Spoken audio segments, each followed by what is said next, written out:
Assalamualaikum warahmatullahi wabarakatuh. Bismillahirrahmanirrahim. Alhamdulillahi rabbil alamin.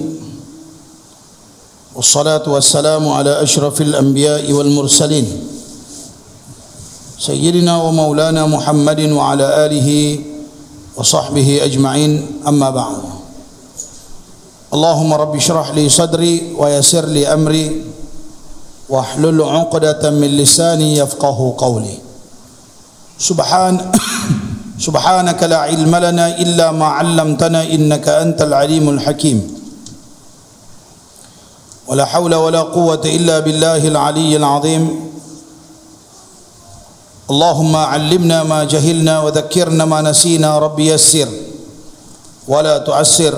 Rabbi atmim bil khair. Alhamdulillah, bersyukur kehadrat Allah Subhanahu wa taala dengan keizinan dan taufik daripada Allah Subhanahu wa taala diberikan kesempatan untuk berada dalam majlis ilmu sambungan dengan 77 daripada cabang-cabang iman. Di antara cabang-cabang iman iaitulah menutup aib seseorang, menutup aib orang yang sedang dituduh, menutup aib seseorang yang sedang dituduh, orang tuduh, orang fitnah dan sebagainya. Tutup aib dia, ya, kita tutup aib dia.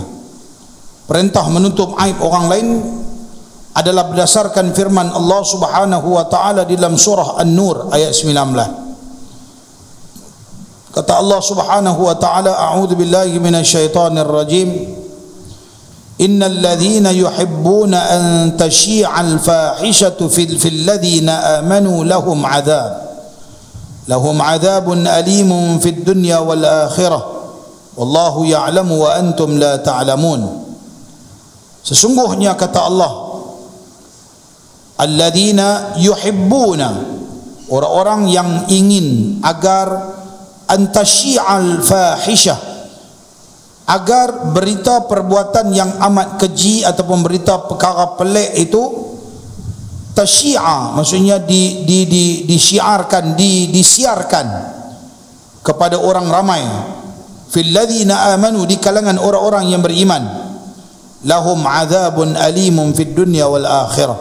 Orang yang suka macam tu, orang yang suka azab, orang yang suka aib, cerita buruk satu-satu orang supaya benda ni didedahkan pada orang ramai, maka orang-orang ni azab yang amat pedih di dunia dan di akhirat. Fid dunya wal akhirah, di dunia dan di akhirat. Wallahu ya'lamu wa antum la ta'lamun. Allah mengetahui sedangkan kamu tidak mengetahui. Selain daripada tu, antara lain diriwayatkan di dalam sebuah hadis yang sahih, dikeluarkan oleh Al-Bukhari dan Muslim, diriwayatkan daripada Salim bin Abdullah bin Umar. Beliau meriwayatkan, kata Nabi sallallahu alaihi wasallam, man naffasa an mu'min kurbatan min kurabid dunya, siapa-siapa yang menghilangkan satu kesusahan daripada kesusahan dunia kepada seseorang, naffasallahu anhu kurbatan min kurabin yaumal qiyamah, nescaya Allah akan memudahkan urusannya pada hari kiamat. Wa man yassara ala mu'sirin yassarallahu alaihi fid dunya wal akhirah. Pertama, kita bagi hilang duka cita, keluh kesah, benda-benda bagi serabut kepala otak orang. Apa dia perkara yang memeningkan kepala seseorang, yang tu kita permudahkan. Kemudian Nabi kata dia permudahkan dalam urusan yang umum, apa saja urusan. Kemudian Nabi kata, wa man satara musliman, siapa-siapa yang menutup aib seseorang muslim, satarallahu fid dunya wal akhirah, Allah akan tutup aib dia di dunia dan di akhirat. Susah tuan-tuan nak boleh buat sifat ni. Tambah-tambah lagi kalau aib tu berlaku pada orang yang kita tak suka. Kita memang tak suka, tak puas hati kat dia. Lepas tu kita duk cari je tak mana dia ni main silap. Tata puk jumpa satu hak yang salah. Oh, dia kata cantik, yang ni lah peluang aku boleh main, boleh pukul kompang, boleh pukul gendang, biar bagi orang semua tahu keburukan dan aib seseorang. Ya, ni antara sikap yang tak baik. Orang-orang ni Allah kata azab yang pedih atas dunia sampai ke akhirat. Sebab tu ada benda-benda yang melibatkan soal aib manusia kita kena tutup. Melainkan ada 6 perkara sahaja kita boleh cakap pasal aib orang. Lagi saya sebut. Ada 2 hadis lagi. Dalam satu hadis yang lain kata Nabi SAW, diriwayatkan daripada Muawiyah radhiyallahu anhu, sami'tu Rasulullah sallallahu alaihi wasallam yaqul, dia kata aku dengar Rasulullah sallallahu alaihi wasallam bersabda, innaka in ittaba'ta awratin nasi afsadathum aw kitta an tufsidahum. Qala yaqulu Abu Darda kalimatun sami'aha Muawiyah an Rasulillah sallallahu alaihi wasallam nafa'ahu Allah biha. Diriwayatkan daripada Muawiyah radhiyallahu anhu, dia berkata, aku mendengar Rasulullah sallallahu alaihi wasallam bersabda, sesungguhnya kalau kamu menelusuri aib-aib orang, kita duk ikut, duk jejak aib orang, duk mencari aib orang, maka kamu akan merosakkan mereka, dan hampir saja kamu merosakkan mereka. Nabi abang, kita duk cari aib dan buruk orang tu, sebenarnya kita duk bagi pelingkup orang. Maka janganlah rosakkan diri orang dengan mencari aib dia. Dan banyakkan doa kalau kita tahu tentang aib dia. Doa dekat dia, doa dekat doa dekat dia, doa juga kepada diri kita agar Allah selamatkan kita daripada aib tersebut. Kita pun bukan tak ada aib, kita pun bukan tak ada kelemahan, tetapi Allah menutup kita punya kelemahan, maka orang tak nampak kita punya aib. Orang yang tertentu ini Allah buka aib dia, maka dia sampai dah masa Allah buka aib dia, maka kita jangan sampai kita Allah buka tapi jangan kita pula pergi buka. Tiba-tiba benda tu dah orang pakat tahu, orang tahu. Mai tanya kita, minta maaf saya tak tahu apa. Saya tak tahu apa. Pasal orang saya tak mau ambil tahu.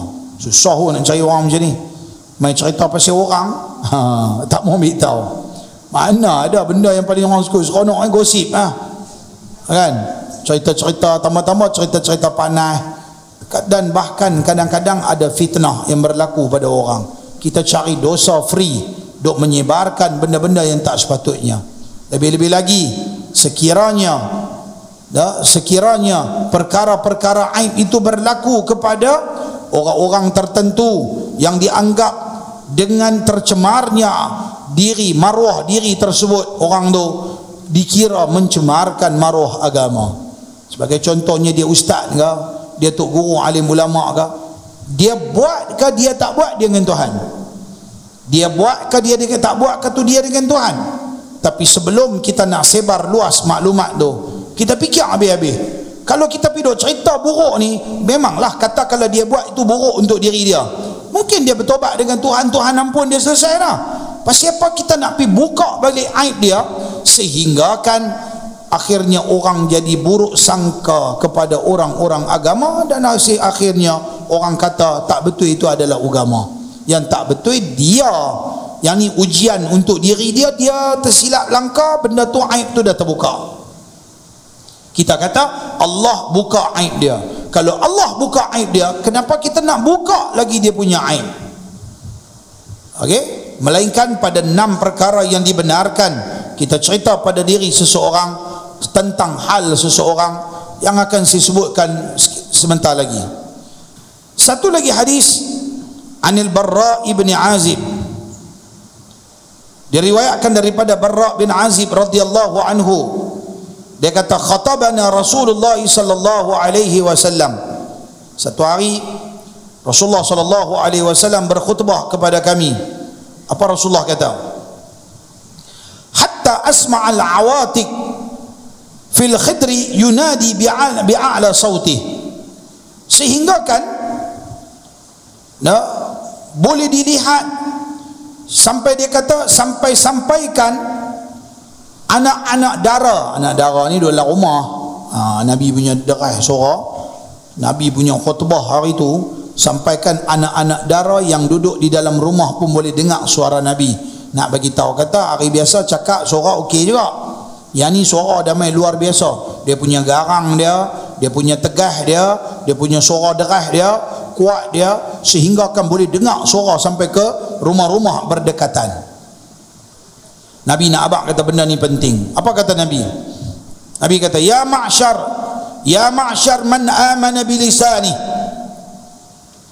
wahai sekalian orang yang lidahnya mengatakan dirinya beriman, walam yakhlusil iman ila qalbi, tetapinya belum masuk iman itu ke dalam hatinya. Itu dia.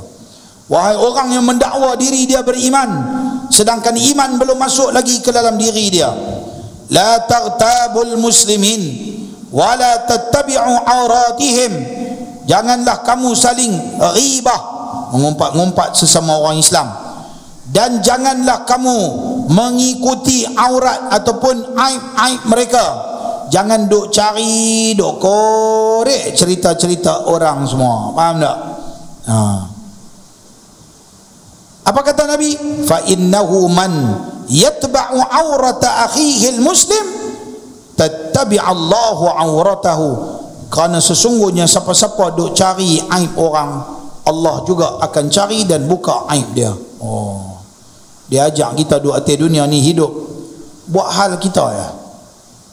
Kalau benda yang tak sepatutnya kita dedahkan, maka tak perlu kita dedahkan. Wa man tattaba'allahu auratahu yafsahu fi jawfi baitih, dan siapa-siapa yang Allah dah buka dia punya aib, maka akan dibiarkan,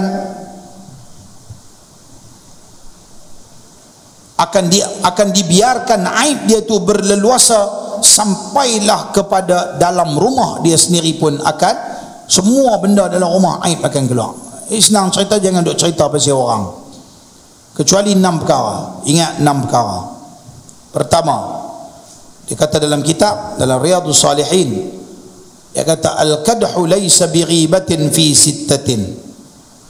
Ada 6 kecederaan, 6 perkara yang boleh kita cerita pada pasal orang, tidak dinamakan sebagai mengumpat.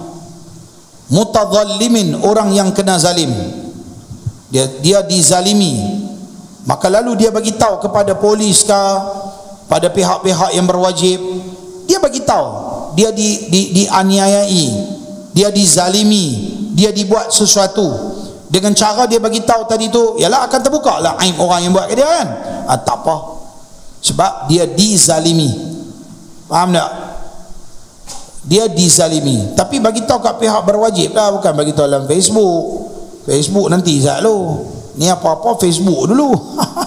Gaduh laki bini pun dalam Facebook ke abang, dia pun dalam status dia tu, dia tulis lah sampai orang pun heran, awak dia ni boh lagu ni kan. Tiba-tiba, biarlah daku keseorangan daripada hidup tersiksa bersamamu. Tu dia. Bila dia kata lagu tu, member-member dia yang ikuti Facebook dia, kalau tidak pun gambar laki dia peluk, macam dia seorang ada laki kan, macam yang peluk, siap cium pipi lagi, ambil gambar kan.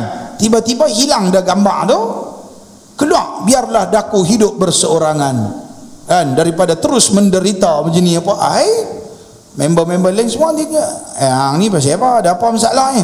Tahu lah laki aku tak guna, hari ni balik lambat dah. Allah, mampu jenuh belah bini aku tu, balik lambat lah. Jalan jam, jambatan tutup, lori gula jatuh, orang pakai duk curi gula. Nak buat macam mana? Ada satu bila, ada satu turn lori gula jatuh di jambatan, ada beberapa turn yang telah lalu. Jalan jam, orang duk kutip gula. Tu dia, boleh ambil gula tu, orang punya kan, bukan kau yang punya. Yang tu kaedah senang. Suruh ambil ya. Betul tak? Walaupun mungkin dia ambil tok kan, ataupun tak, cik boleh ke ni nak buang saja boleh ambil, tak apalah kalau dia bagi. Dia tu pun driver bawa lori gula, bukan dia punya gula, orang lain punya. Betul tak? Jadi tuan-tuan, cuma nak bagi tahu, kata bukan mengadu dekat Facebook, mengadu dekat Allah. Hari ni jarang orang nak mengadu masalah dekat Allah. Hari ni orang banyak mengadu kepada manusia, nak cerita segala buruk rumah tangga kita, kawan-kawan kita dan sebagainya. Elakkan. Satu, mutazallimin, orang yang kena zalim. Wa mu'arrifin, kerana nak kenal, kerana nak kenal. Contoh, tuan-tuan mai di sini, tuan-tuan mai di Pulau Pinang, orang lain luar pada Pulau Pinang mai, dia cari, kenal tak orang Peret? Tak kenal. Apa ni? Peret apa? The Caribbean apa dah? Contoh. Kira-kira lagi. Contoh dia kata mat botoi. Selalunya orang yang ada kaitan dengan botoi ni, yalah, kadang-kadang ada kaitan dengan benda-benda yang tak elok. Mungkin zaman muda-muda dulu jual botoi ke, ataupun dia pernah pukul orang dengan kepala orang dengan botoi ke, ataupun mungkin dia duk minum apa ke yang daripada botoi. Lama-lama terkenal dengan perkataan tu. Tapi nak buat macam mana? Akhirnya itulah nama dia terkenal. Kalau orang tanya siapa dia, ni kenal tak? Mat. Sini nama Ahmad pun Mat, nama Muhammad pun Muhammad, Mat. Semua orang panggil Mat. Kalau hang cerita Mat botoi, jenuh. Kalau hang cerita Mat dia memang jenuh cari. Tapi sebut Mat botoi, boleh cari lah. Pasal apa? Gelaran tersebut dulu dia masuk dalam paper beberapa tahun yang telah lalu. Lama dah, 15 tahun, 20 tahun yang telah lalu, saya tak boleh lupa ambil ni. Paper utusan muka depan, satu orang marah kerana orang panggil dia Mat Gusi. Mat Gusi, maknanya renyih-renyih nampak gusi, gigi jongang apa tak tahu. Jadi dia tak suka orang panggil dia Mat Gusi. Masuk paper tu, tak tahu lagu mana boleh masuk dalam paper, dia tak suka orang panggil dia Mat Gusi. Tapi nak buat macam mana? Hang dah renyih gusi nampak lebih daripada gigi, orang nampak pelik. Jadi ataupun mungkin apa-apa, lalu orang memang kita tak boleh menggelarkan orang, tapi tiba-tiba gelaran itulah yang jadi masyhur. Faham tak? Maka kalau kita tak sebut, orang tak kenal. Maka diharuskan dalam agama untuk kita sebut. Walaupun pergi jumpa dia, "Pakcik kenal Mat Gusi?" Ang cakap elok, tabuh tahu. Akulah Mat Gusi. Dah lah nak buat macam mana pakcik? Kalau saya tak sebut, orang tak tahu. Saya ingat pakcik siapa dia ke? Maka Islam kira benda tu tak salah. Tak bolehlah marah pasal terkenal macam tu. Tak mau orang panggil kita dengan gelaran yang aib. Awal-awal lagi mau duk cantai orang. Faham tak? Kalau orang panggil kita buat tak tahu lah. Tapi esok benda tu dah masyhur nama tu, susah. Tu nombor 2. Kena terima. Yang ketiga, wa muhadziri, kerana nak menakutkan. Orang ni ada rekod. Orang ni ada rekod benda-benda yang tak baik. Ada rekod dadah, ada rekod jenayah. Kan? Kami pun di madrasah kami sempena bulan Ramadan ni, yang mana mai kita tanya ada rekod tak? Sebab ke depan kita akan cek juga benda-benda yang ada rekod melibatkan rekod dadah dan rekod jenayah kita tak bagi. Pasal apa? Kita khawatir. Tuan-tuan tahu tak orang isap dadah 20 tahun dia berhenti, dia boleh isap dadah balik. Yang kata dadah ni punya setan ni punya bahaya, racun dadah ni, dah 20 tahun dah berhenti boleh isap balik. Jangan buat main. Payah tuan-tuan. Orang-orang macam ni. Saya biasa duduk di pondok dulu, saya bisa terima 2 orang. Sebab nak masuk pondok di tempat saya, tok guru saya serah pada saya. Jadi saya yang ambil pengambilan siapa-siapa main, saya tengok okey dia ni boleh duduk, tak boleh duduk, nak halau keluar ke apa ke. Jadi saya yang jaga di pondok tu. Maka mai 2 orang abang ni, saya tengok dia macam saya kenal.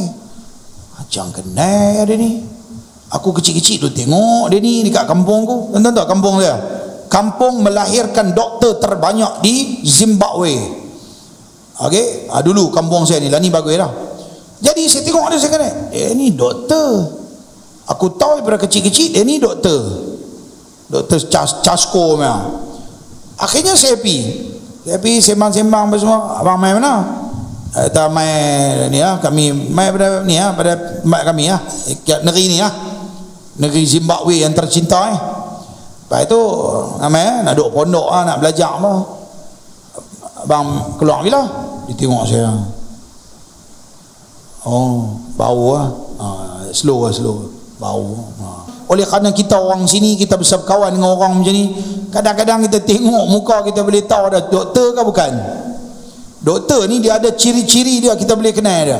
Jarang kalau main segar bugar ni doktor. Dia mesti mata cengkung, muka satu macam, sembang pun satu macam. Tengok dia boleh bau lah, dia boleh bau, dia boleh doktor, boleh faham? Dapat tahu doktor. Tak, masalahnya saya terima, saya bubuk dia dalam pondok, boleh seminggu 2 minggu okey. Lepas tu duk mai, kita pergi mengaji, duk di madrasah mengaji semayang, tak ada. Tak ada. Dalam tempat kawasan tu pedalaman, dia boleh dapat ke ubat? Ada member boleh main hantar. Zaman tu tak ada handphone tu. Dia boleh main, dia boleh dapat ubat, dia boleh ada. Kadang dia keluar saat pergi cari, dia balik. Kami tengah duduk di mengaji, satu hari saya tak puas hati. Saya tengok tak ada. Tengah-tengah orang duk semayang subuh dan sebagainya, tak ingatlah, tapi malam pagi gitu lah. Saya tergerak hati nak orang duk semayang tu, saya main. Saya main. Saya lihat, wah, dia ni tak main. Tu nampak ada lampu sikit dalam pondok ada pelita. Saya pendap tengok, oi, projek besar. Sedang duk sibuk, cucuk menyucuk, ngelilin dengan apa. Oh, jam keren kalau ni.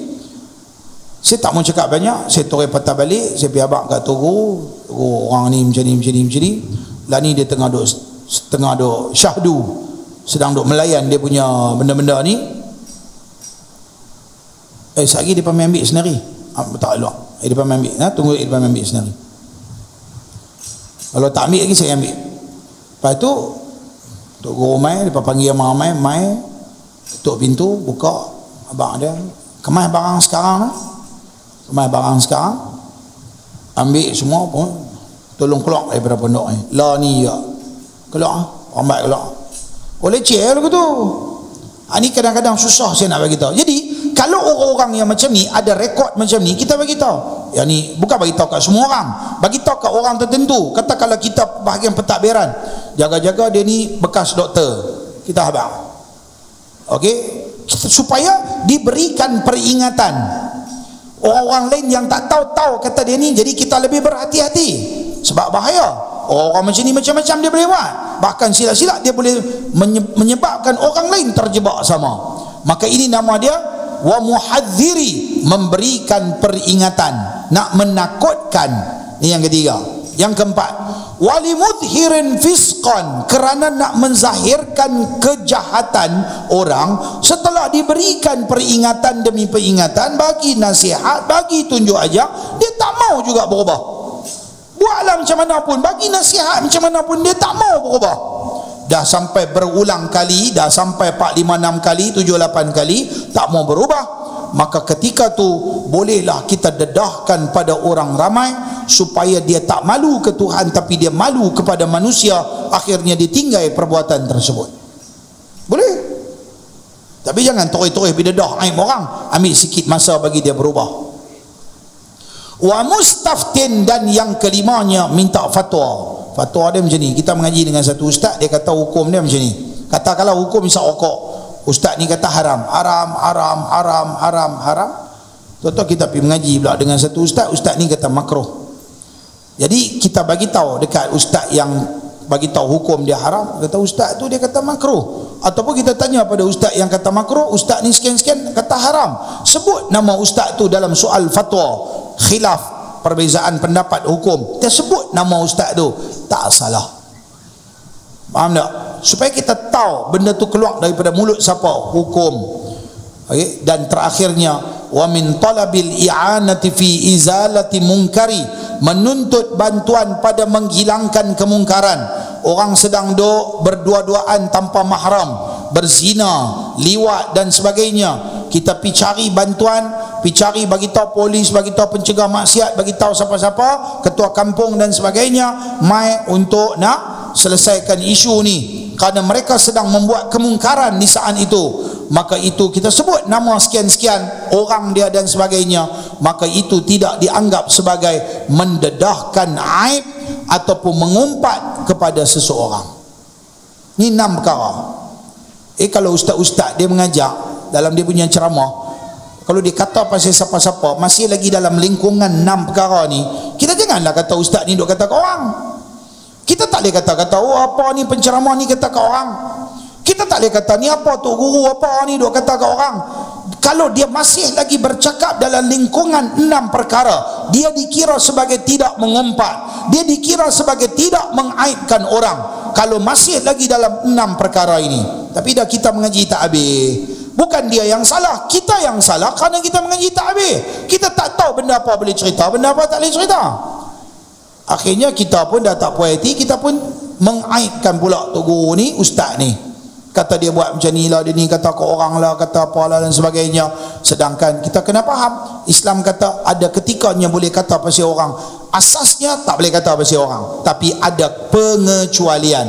Asasnya kita tak boleh bunuh orang, tapi ada ketikanya boleh bunuh. Sebagai seorang pegawai keselamatan yang diberikan senjata, contohlah polis umpamanya, dia ada senjata, tiba-tiba penjahat tu bawa keluar senjata nak tembak dia. Sebelum dia tembak dia dulu lah. Maka itu diberikan kebenaran dalam Islam, sebab nanti dia tembak polis dengan orang-orang lain pun dia tembak. Ketika tu ada keharusan, faham tak? Ada masa-masanya diberikan kebenaran untuk membunuh. Tapi siapa yang nak kena bunuh, macam mana bentuk pembunuhan dan sebagainya, yang tu lain cerita lah pula. Faham tak?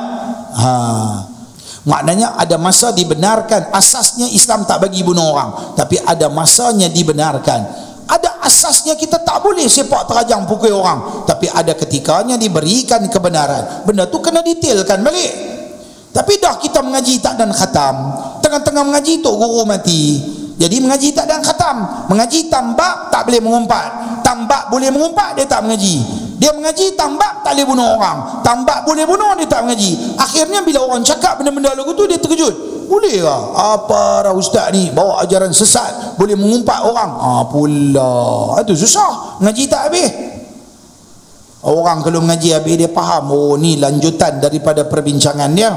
Faham tak? Tapi kita faham asas dia, benda-benda ni tidak dibenarkan di dalam Islam. Faham tak? Nak buat sesuatu rujuk, tak boleh mendedah. Umumnya Islam tak bagi kita mendedahkan aib orang.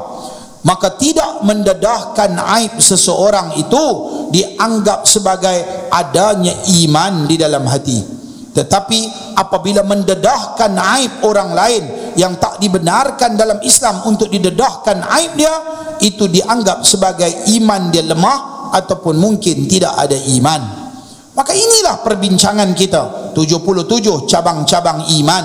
Di antara cabang-cabang dia, iaitulah yang telah kita, saya ingat dekat 10 dah lebih kurang kita dah cerita. Bakinya nanti-nantilah ya, baki-baki dia nanti-nanti, insya-Allah kita akan cerita pada hari-hari yang lain.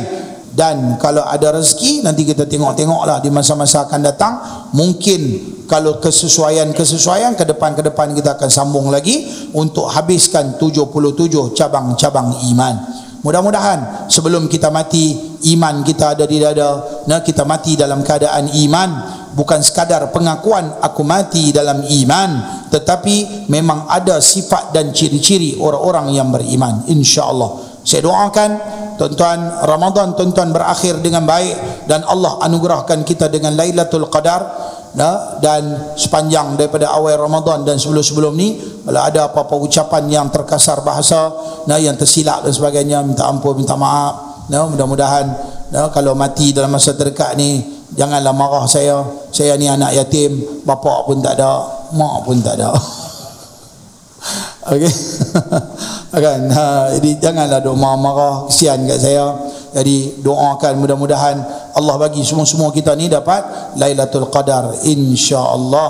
Amin amin ya rabbal alamin. Bismillahirrahmanirrahim. Alhamdulillahirabbil alamin. Wassalatu wassalamu ala asyrafil mursalin sayyidina wa maulana Muhammadin wa ala alihi wa sahbihi ajma'in.